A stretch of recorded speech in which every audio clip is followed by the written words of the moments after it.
Hello friends, CKD stock market news channel में मैं आप सभी का स्वागत करता हूं। आज मैंने आपके सामने जिस म्यूचुअल फंड की बात करनी है, नेट एसेट वैल्यू देखिए, इसका एनएवी देखिए 124 रुपये का है।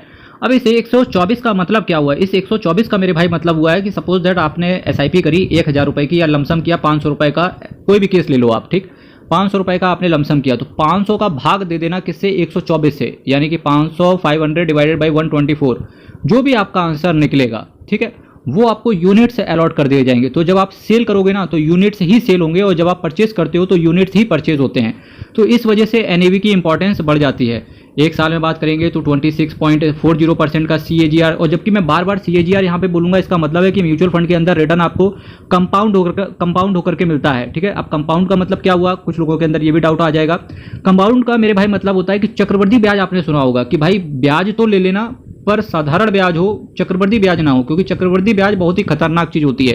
क्योंकि चक्रवृद्धि ब्याज क्या होता है कि आपका जो प्रिंसिपल अमाउंट होता है उस पर ब्याज जुड़ जाता है, फिर वो प्रिंसिपल बन जाता है, फिर उस पर इंटरेस्ट लगता है, और फिर जो निकल के ब्याज आता है तो फिर वो प्रिंसिपल बन जाता है। तो इस वजह से बहुत बड़ा कॉर्पस इकट्ठा हो जाता है, तो इसको बोलते हैं कंपाउंडिंग। और म्यूचुअल फंड की सबसे अच्छी खूबसूरती भी यही है कि रिटर्न आपको यहाँ पर कंपाउंड होकर के मिलता है। कंपाउंडिंग मिले तो अच्छा है, कंपाउंडिंग देना पड़े तो वो खराब है, ठीक है। 3 साल में बात करेंगे तो 36% का सीएजीआर बना के दिया है। 5 साल में देखिए 19.34% का सीएजीआर है। जबकि मैं मैक्सिमम बात कर रहा हूं तो 17.48% का सीएजीआर इन्होंने बना के दिया है। और इस म्यूचुअल फंड को भी देखिए, कभी भी म्यूचुअल फंड के आप अंदर, या जब आप इक्विटी मार्केट में इन्वेस्ट करते हो तो कभी आप ये मत समझिएगा, चाहे वो इंडिविजुअल शेयर ही क्यों ना हो, कि आपका शेयर आज खरीदेंगे और जस्ट 5 दिन बाद वो सीधा हवा में उड़ जाएगा, आसमान में चला जाएगा। जबकि ऐसा नहीं होगा। एक दिन चांद के पार जरूर जाएगा, पर ऐसे नहीं जाएगा, वो टाइम लेकर के जाएगा। अब ये देखिए फ्लक्चुएशन कितना रहता है मार्केट के अंदर। ये देखिए एनएवी यहाँ पर कितना है? 37 का है। कहाँ तक गिर गया एनएवी? देखिए 37 से आ गया 31। क्योंकि अगर आप शॉर्ट टर्म में किसी भी शेयर को उठा के बेच दोगे ना, या किसी भी म्यूचुअल फंड को उठा के बेच दोगे सिर्फ इस वजह से कि वो रिटर्न नहीं दे रहा है, तब आप सबसे बड़ी गलती करते हो। अब सोच के देखो, किसी बंदे ने 61 का यहाँ एनएवी लिया और अल्टीमेटली उठा के यहाँ, इंसान कब तक टॉलरेट करेगा? इंसान तो कहते हैं गलतियों का पुतला है। अगर इस पुतले ने उठा के 35 रुपए के एनएवी पे बेच दिया, और खरीदा था उसने 60 का, बेच 35 का दिया, तो कितना नुकसान करा लिया उसने? तो ऑलमोस्ट 70-80% के आसपास नुकसान हो गया, ठीक। अब 70-80 का मतलब है कि अगर 10,000 रुपये भी पड़ा था, 2-3 हज़ार रुपये में निकाल लिया। उसके बाद रिटर्न देखो, ये गया एनएवी, ठीक है। कहाँ तक गया एनएवी? उसके बाद नेट एसेट वैल्यू देखो कहाँ तक गया? 100 तक गया। खरीदा कहाँ था? 59-64 का ही मान लेते, किसी भी हाई पे ही खरीद लिया सपोज दैट, तो भी देखिए कहाँ पर गया? 90-94 के आसपास गया।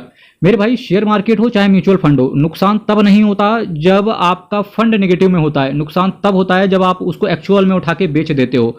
तो कृपया इस चीज़ को ध्यान रखिए। इसी वजह से बोलते हैं कि भाई आपके पास एक अच्छा फाइनेंशियल एडवाइजर होना ही चाहिए। मैं बात करूं, देखिए इंडिया में ये फाइनेंशियल एडवाइजर नाम का कंसेप्ट बहुत ही वीक है। वो सिंपल सी बात ये है, क्योंकि इन्वेस्टर्स भी कुछ इसी टाइप के हैं कि उन्हें बिल्कुल लवझड़ टाइप के, हमारे कानपुर की लैंग्वेज है लवझड़ टाइप के, उन्हें लवझड़ टाइप के इन्वेस्टर्स भी होते हैं और लवझड़ टाइप के वो भी होते हैं। कौन? फाइनेंशियल एडवाइजर्स भी। क्योंकि जैसे बंदे हैं, क्योंकि मेरे पास जो मेरे फ्रेंड्स सर्किल वगैरह हैं, तो काफ़ी सारे लोग तो म्यूचुअल फंड डिस्ट्रीब्यूटर वगैरह भी हैं, काफ़ी सारे वैसे भी हैं, प्रोफेशनल बैकग्राउंड से भी हैं, सी बैकग्राउंड से भी हैं। कई बार बताते हैं भाई क्लाइंट भी वैसा है, और कई बार जब हम पूछते हैं कि भाई तुम ऐसा क्यों कर रहे हो, कहता है यार क्लाइंट ही ऐसा है तो हम क्या करें, ठीक। तो ये सारी चीज़ें, अब ऐसी बात नहीं कि सारे के सारे क्लाइंट्स वैसे हैं, पर मेरी बात करने का मतलब क्या है कि अगर किसी इंडिया के अंदर अभी जो बुच मैडम है, किसकी, सेबी की जो चेयरवुमेन है, तो उन्होंने क्या कहा था कि इंडिया के अंदर हमें अर्जेंट रिक्वायरमेंट है किस चीज़ की? 10 लाख फाइनेंशियल एडवाइजर की। उन्होंने बहुत कम बोला, पता है क्या? 125 करोड़ की आबादी में 10 लाख केवल फाइनेंशियल एडवाइजर। और इंसान सुबह से उठता है और शाम को सोते सोते सिर्फ पैसा ही पैसा जपता है, और उसके बाद भी सिर्फ 10 lakh financial adviser initial phase पे चाहिए।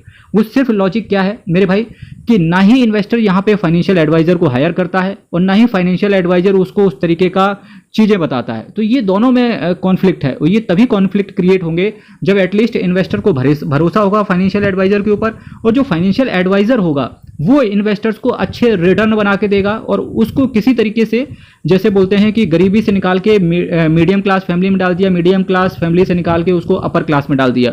तो जब ये क्लासेस चेंज करेगा तो दोनों की रिस्पॉन्सिबिलिटी बराबर है, और दोनों को ही काम अच्छे से करना चाहिए। हालांकि सेबी पता है क्या, एक रेगुलेटर है यार, उससे जितना हो सकता है वो उतना करेगा, और बियॉन्ड वो भी कुछ नहीं कर सकता है। तो ये सारी चीज़ें हैं।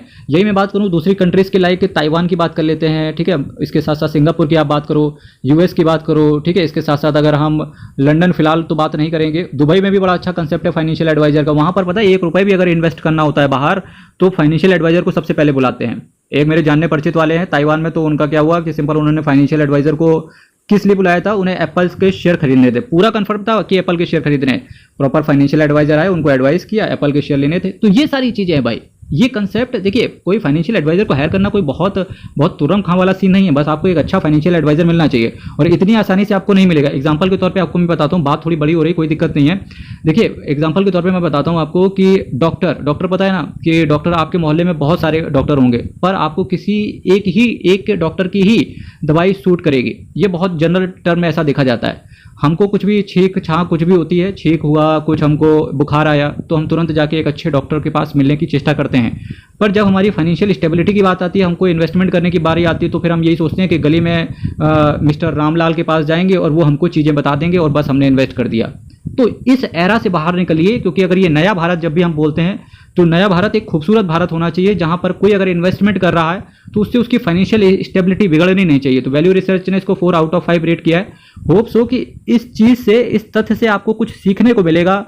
बस इसको क्रिटिसाइज मत कीजिएगा, क्योंकि अगर आप क्रिटिसाइज करेंगे तो उसका कोई लॉजिक नहीं होगा यहाँ पर। क्योंकि जब भी मैं मैसेज पढ़ूंगा तो सिंपल इग्नोर मार दूंगा, और अल्टीमेटली लॉन्ग टर्म में आपको इन चीज़ों के रिजल्ट देखने को मिलेंगे। क्योंकि बहुत सारे मेरे पास जब व्हाट्सएप के मैसेजेस आते हैं, या जब मैं यहाँ पर यूट्यूब के कमेंट बॉक्स में जब मैं मैसेजेस पढ़ता हूँ कि ICICI प्रूडेंशियल का जो US ब्लू चिप है वो बंद हो गया, ना वो इन्वेस्टमेंट ले रहा है, ना ही वो एग्जिट दे रहा है।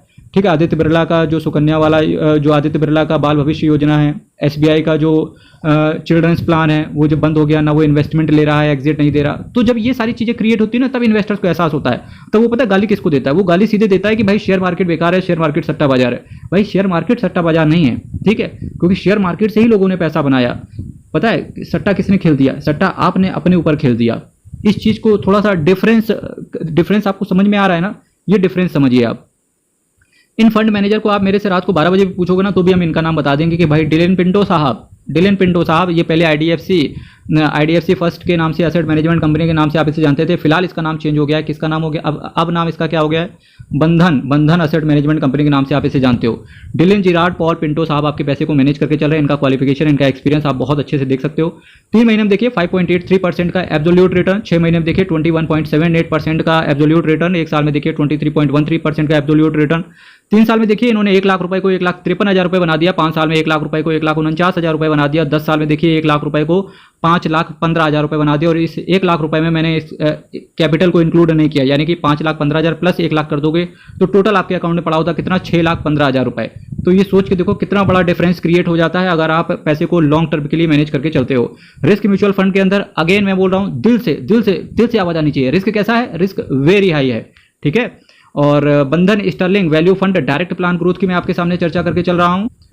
बंधन sterling value fund direct plan growth 6,649 crore का इसका एसेट साइज है। 0.72% का ये आपसे एक्सपेंस रेशियो चार्ज करके चल रहे हैं, एंड 5.06% का ये कैश होल्ड करके चल रहे हैं। S&P BSE 500 total return index को इन्होंने बेंचमार्क के तौर पे ले रखा है।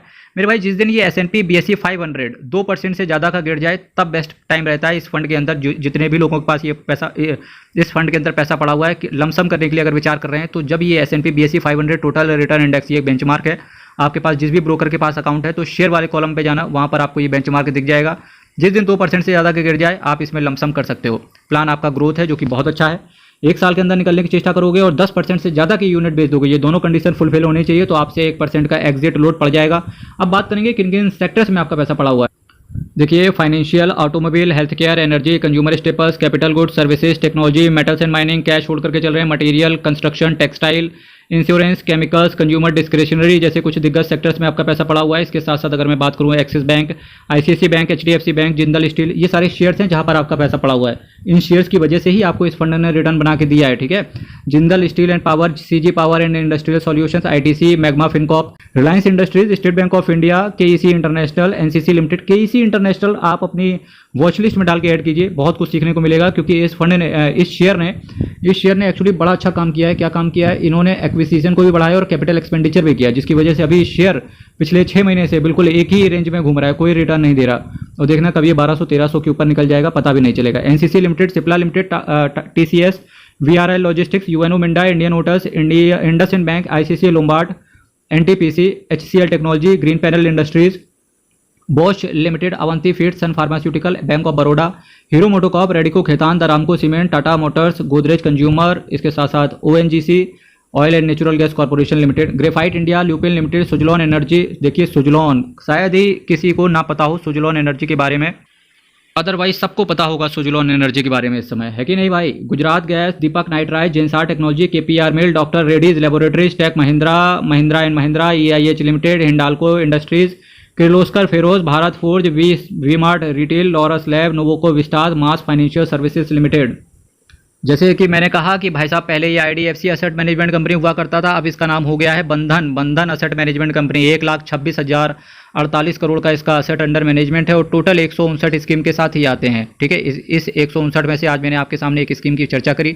जो कैटेगरी थी वो कैटेगरी थी वैल्यू ओरिएंटेड, और जो फंड था उसका नाम था Bandhan sterling value fund direct plan growth. ठीक है मेरे भाई, चैनल को सब्सक्राइब कीजिएगा, वीडियो को लाइक कीजिएगा। आज बड़ी ही फ्रूटफुल बातें हुई, और चैनल को सब्सक्राइब कीजिएगा, शेयर कीजिएगा और अपने मित्रों के बीच में इस चैनल को शेयर करें। हर हर महादेव, अयप्पा शरणम, हरि शरणम। बहुत बहुत धन्यवाद।